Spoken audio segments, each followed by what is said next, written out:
entêté, persévérant, libre.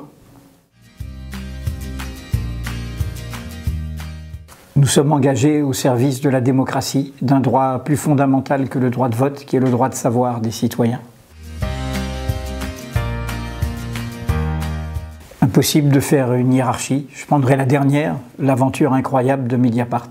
Nous avons été les premiers, il y a 10 ans, à défendre la valeur de l'information contre l'illusion de la gratuité publicitaire qui détruit la qualité de l'information et la qualité du débat public. Donc nous avons été pionniers et 10 ans après, c'est une belle réussite. Non, je ne fonctionne pas comme ça. C'est ce qu'il y a devant qui m'importe. Je ne cultive pas le regret, le ressentiment, l'aigreur, tout ça.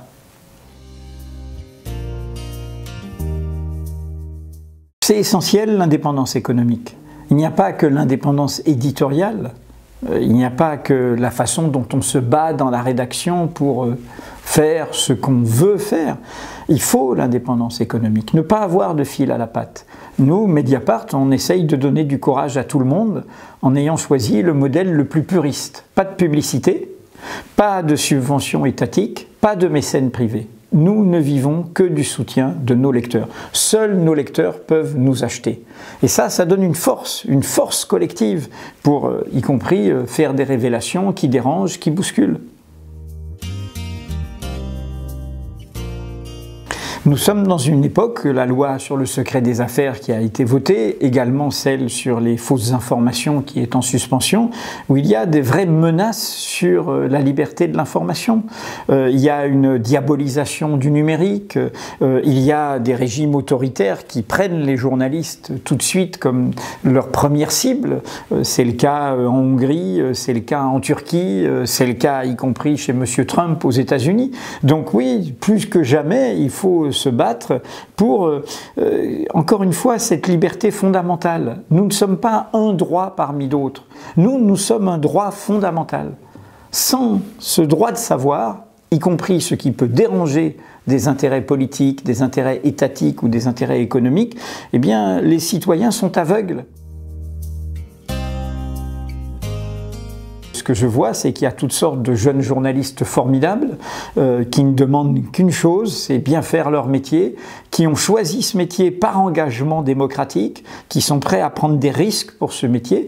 Eh bien, à nous, les plus anciens, de ne pas nous reposer sur d'éventuels lauriers, de donner les conditions qui permettent de vraiment bien faire ce métier.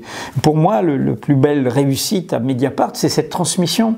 C'est le fait que nous nous sommes remis en cause. J'avais 55 ans quand on a créé Mediapart. Et du coup, on a donné les moyens à des jeunes journalistes de croire à leur métier et d'avoir l'enthousiasme d'une aventure collective. Il y a un formidable point positif que nous avons montré avec le laboratoire qu'est Mediapart, c'est que la révolution numérique ou digitale, Internet en somme, permet de mieux faire son métier.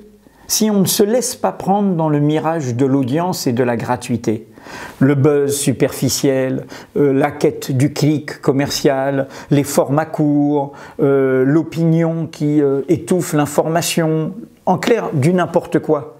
Nous devons mettre des contenus, nous devons élever ce débat public. Eh bien, si on est dans cet objectif-là, le numérique est formidable, à condition de mener la bataille de la qualité contre le modèle de la gratuité publicitaire qui, pour moi, est le modèle du divertissement.